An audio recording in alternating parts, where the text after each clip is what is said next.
La ciencia avanza a la velocidad de la luz. Se presentan dos tecnologías nobles de inactivación microbiana: altas presiones hidrostáticas y pulsos de luz. La doctora Estela Maris Alzamora es profesora titular en la Facultad de Ciencias Exactas y Naturales de la Universidad de Buenos Aires e investigadora del CONICET. Hoy nos hablará sobre pasteurización fría de alimentos, pulsos de luz y altas presiones.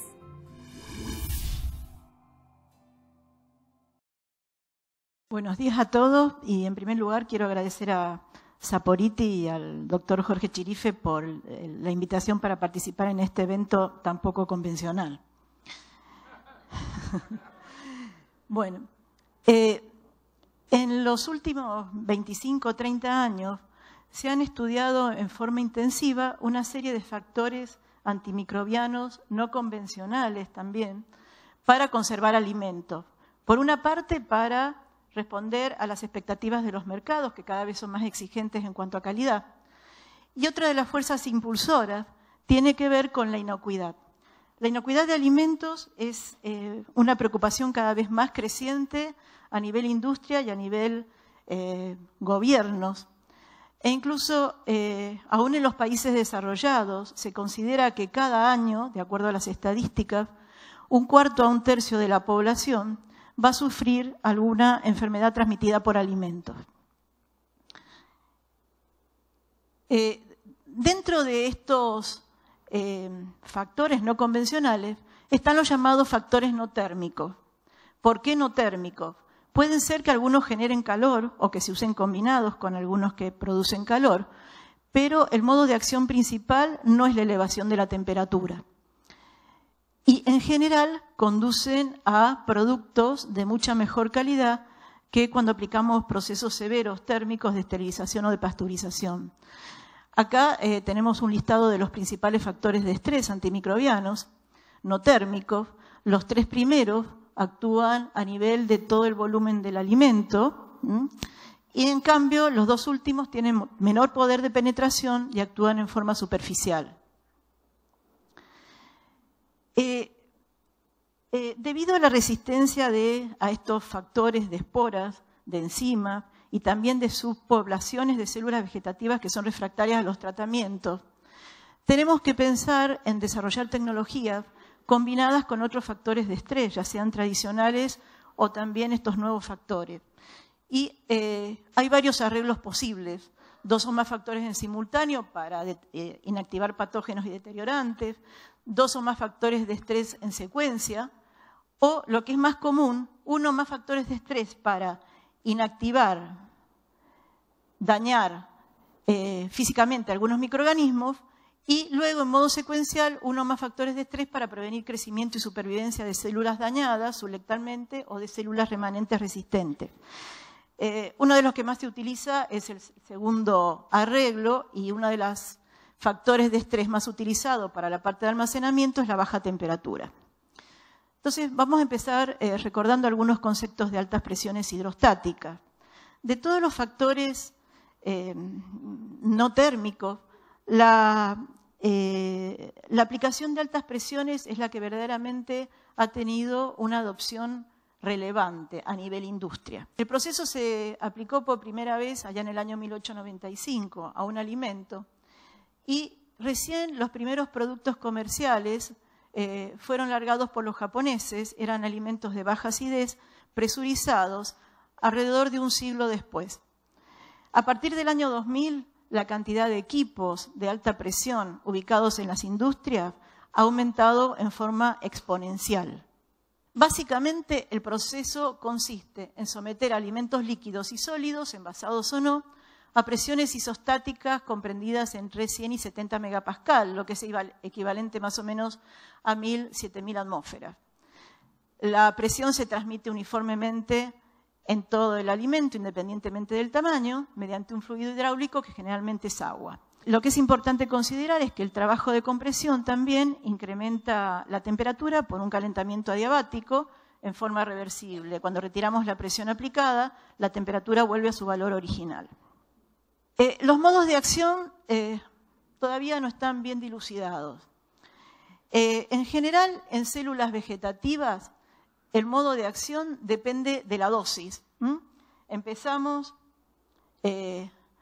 a bajas dosis, con desintegración de ribosomas, inhibición de síntesis de proteínas, aumentamos más la presión aplicada y daño en membranas, seguimos aumentando presión, se desnaturalizan irreversiblemente proteínas y finalmente hay alteraciones en mitocondrias y citoplasma.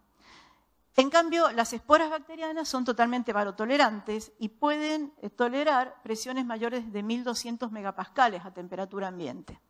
Las altas presiones provocan cambios morfológicos importantes en las células, como podemos ver en las micrografías de la derecha.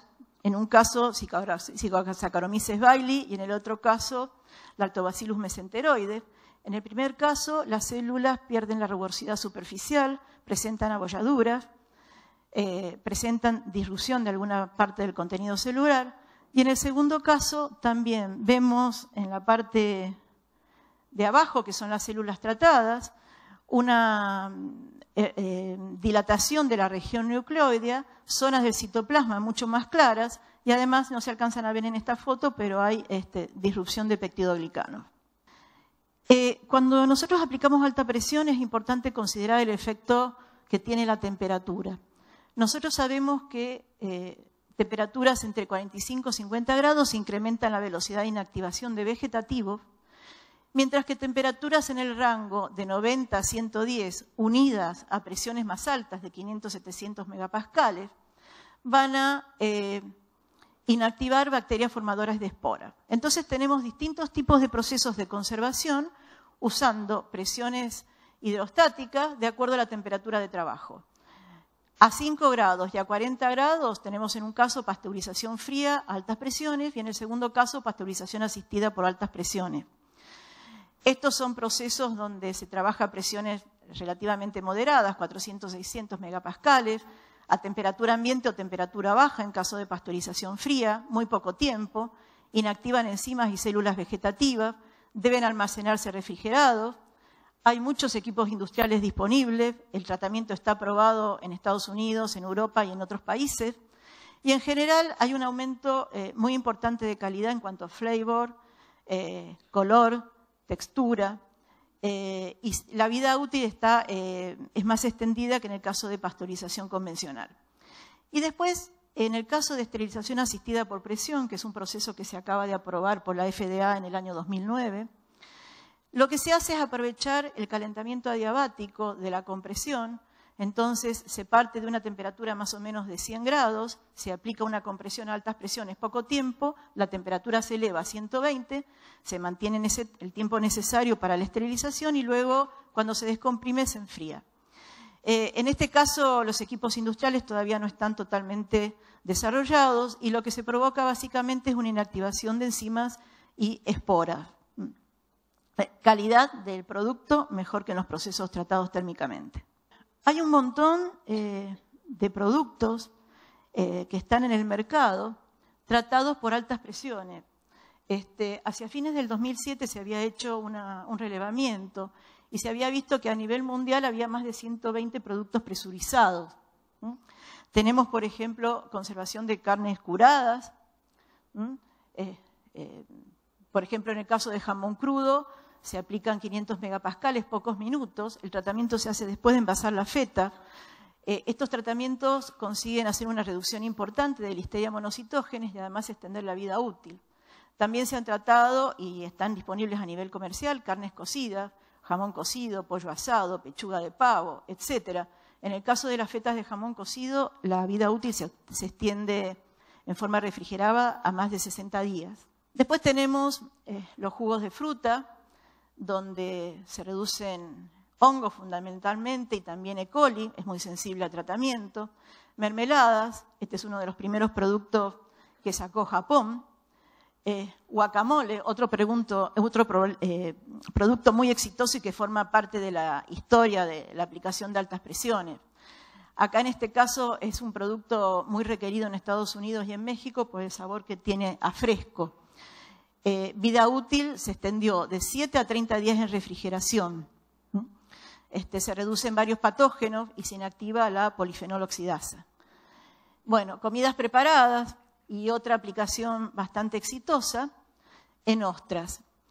En ostras, con muy poco tiempo, se logra eliminar algunos patógenos ocasionales, como las especies de vibrio, pero además tiene una particularidad, que la alta presión permite liberar el músculo aductor de la caparazón y entonces se facilita la apertura de la ostra, tarea que es muy laboriosa en los restaurantes y que generalmente daña la carne.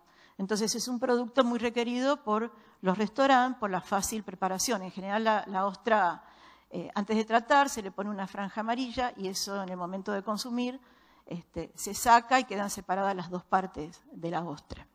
La otra tecnología que voy a comentar es pulsos de luz. Esta tecnología es más nueva que altas presiones, está mucho menos estudiada y las aplicaciones comerciales son muy incipientes. Sí se usa mucho en cosmetología para depilación y para rejuvenecimiento de la piel. La idea de esta tecnología es aplicar pulsos intensos y de corta duración de luz blanca de amplio espectro desde el ultravioleta al infrarrojo. Se emiten 1 a 20 pulsos o flashes por segundo, cada una con una energía bastante alta, alrededor de 1,30 Joule por centímetro cuadrado por pulso. La energía de un pulso puede ser de 20 a 80.000 veces más alta en intensidad que la luz solar al nivel del mar. Los pulsos se generan por lámparas de xenón.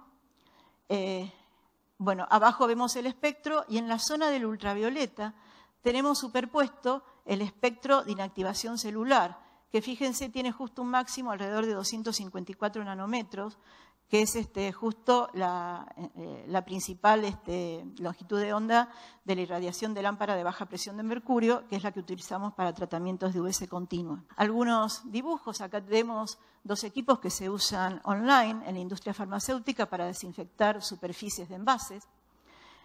El de al lado es un equipo de laboratorio, es el que tenemos en la facultad, donde se tratan la superficie de muestras.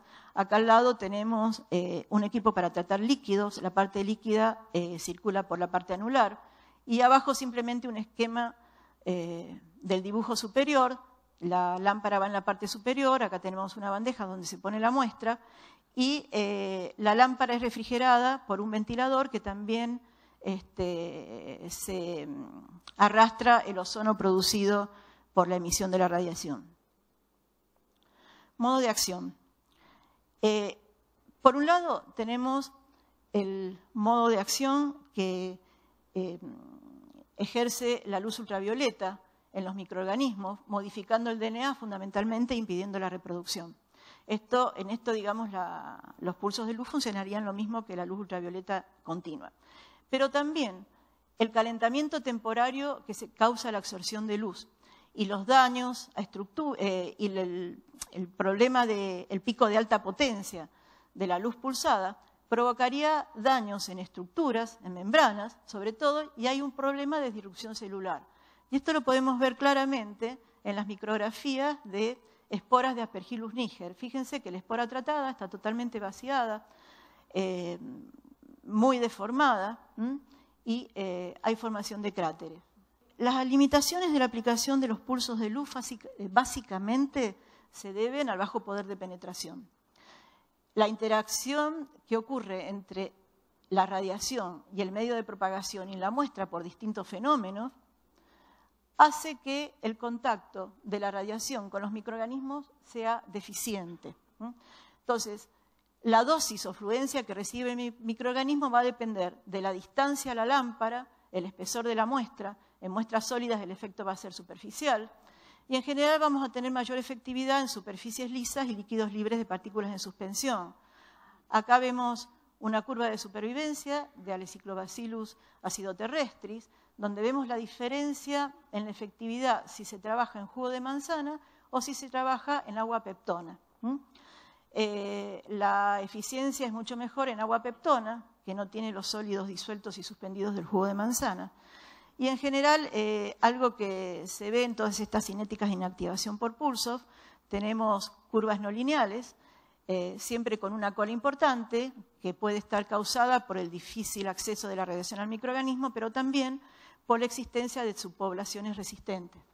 La muestra, cuando usamos dosis grandes, porque estamos muy cerca de la lámpara o porque los tiempos de tratamiento son grandes, se calienta. Acá vemos un ejemplo de rodajas de manzana en función del tiempo a distintas distancias de la lámpara. También la eficacia se ve reducida cuando los microorganismos están formando biofilms y están de alguna manera protegidos por la matriz de polisacáridos que autogeneran, cuando los microorganismos se ocultan en una superficie, en una topografía rugosa, o cuando los microorganismos entran al alimento, en alimentos vegetales, por ejemplo, a través de estómatas o a través de distintas heridas.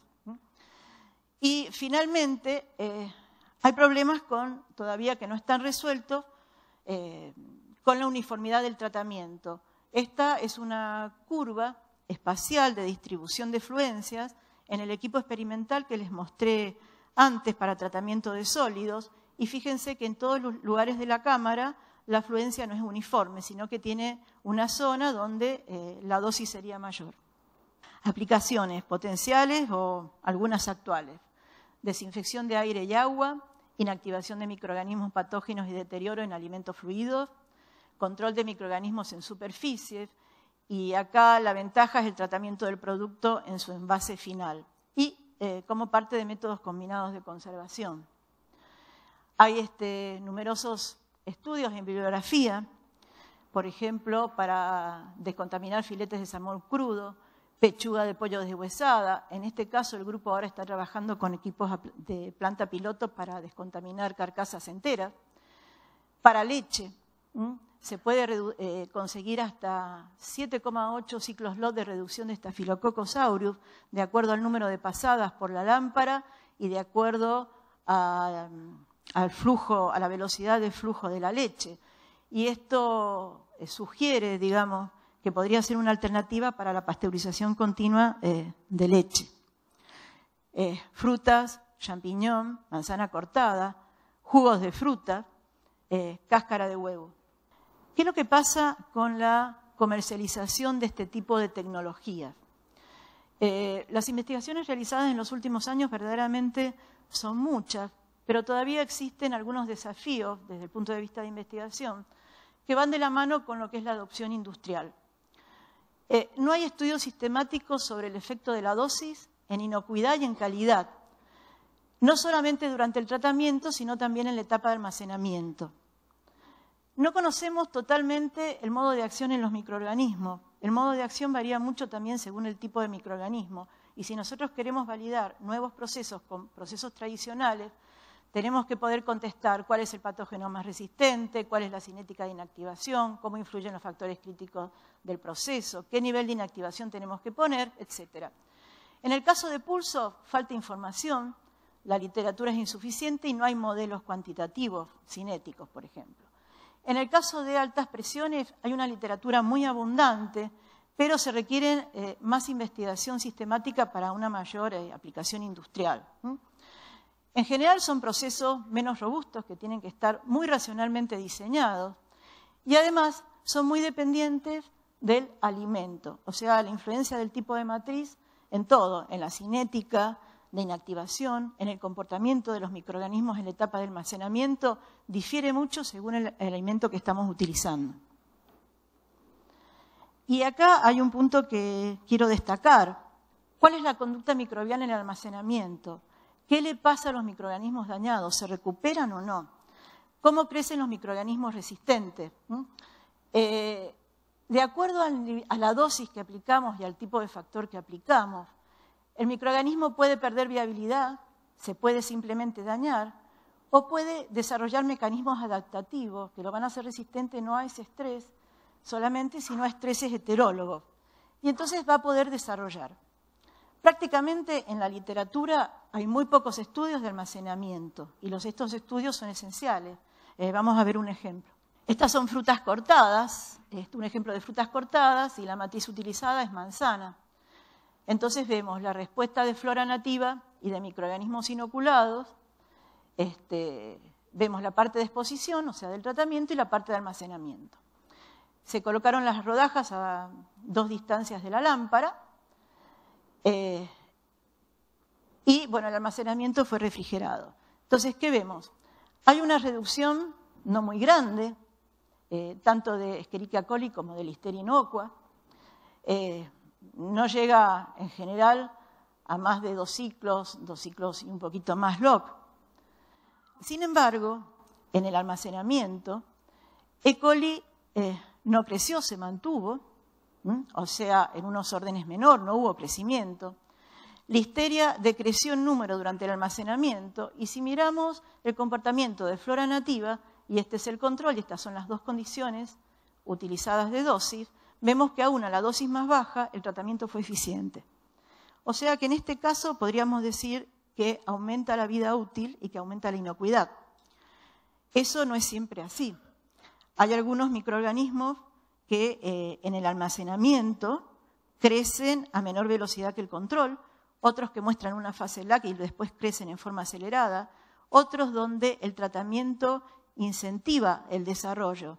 Entonces, no podemos hablar de conservación si no vemos qué es lo que pasa durante la vida útil del alimento.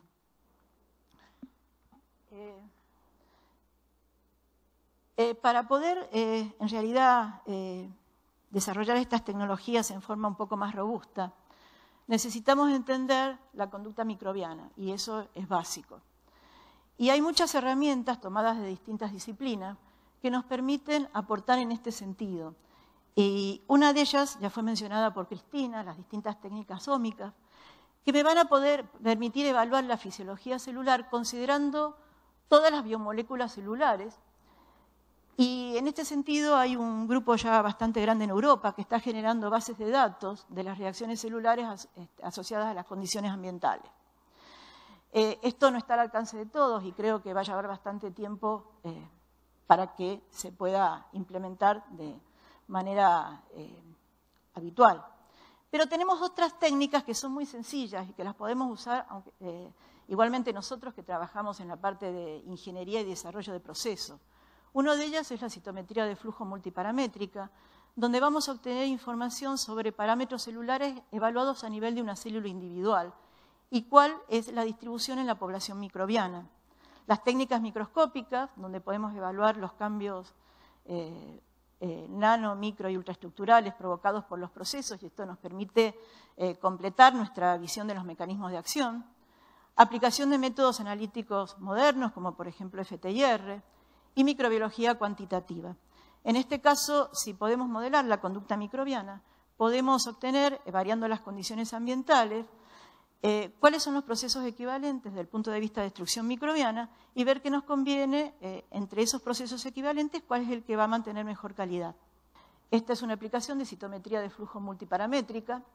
Vemos acá las curvas de viables. Estos son células de Saccharomyces en jugo de manzana, en agua peptona de pH 5,6, agua peptona de pH 3,5.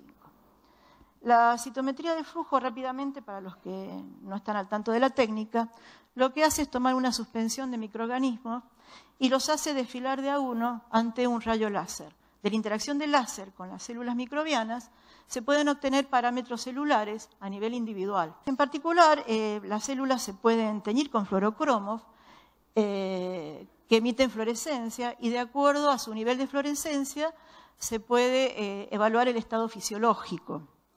Acá,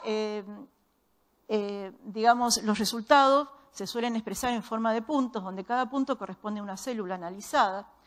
Y estas células se grafican en estos gráficos de acuerdo a su nivel de fluorescencia de los fluorocromos aplicados. Los que se usan más comúnmente son la fluoresceína diacetato, que penetra las membranas y en el interior de la célula se hidroliza por esterasas no específicas, dando coloración verde. Y por lo tanto va a dar idea de membranas intactas y de actividad metabólica. Y el yoduro de propidio. El yoduro de propidio no pasa a través de membranas intactas, sino a través de membranas dañadas. Y cuando entra en la célula, da coloración roja por interacción con los ácidos nucleicos.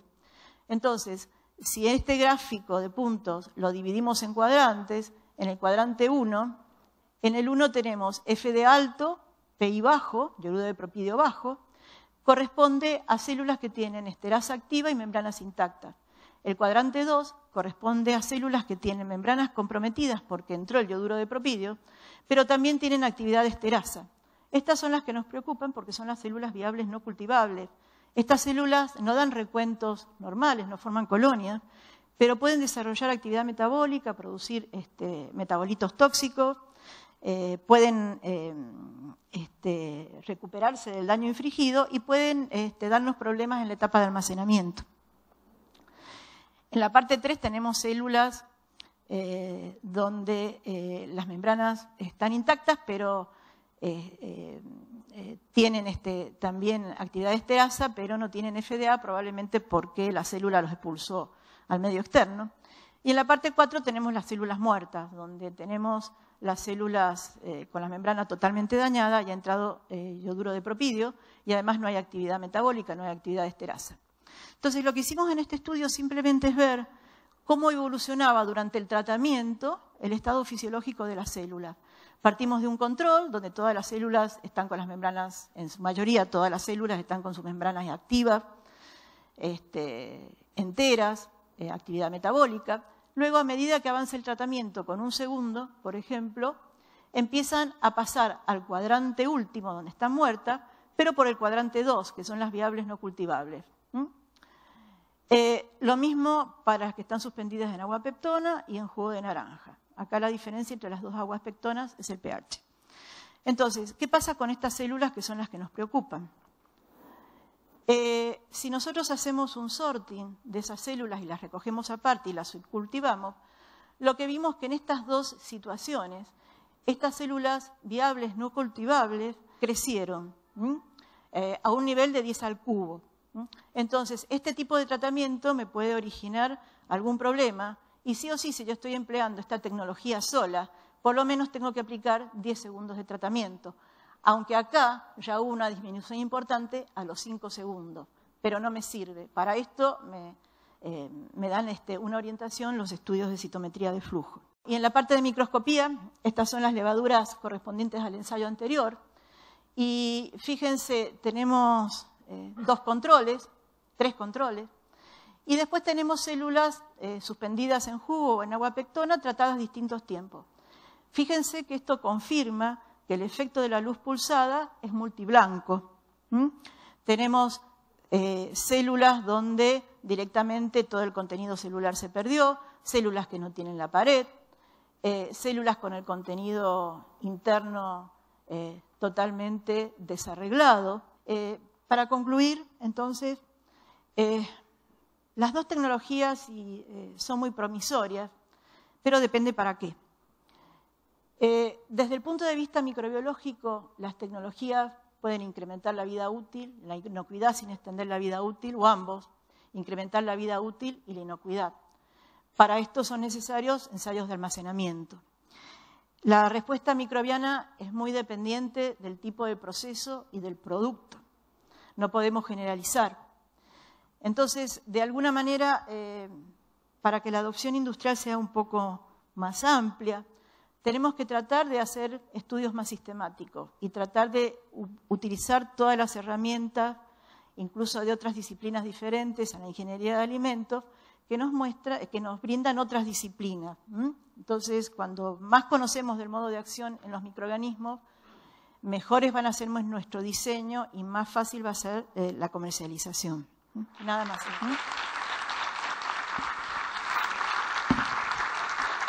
Bueno, y por supuesto quiero agradecer al grupo de trabajo de la facultad.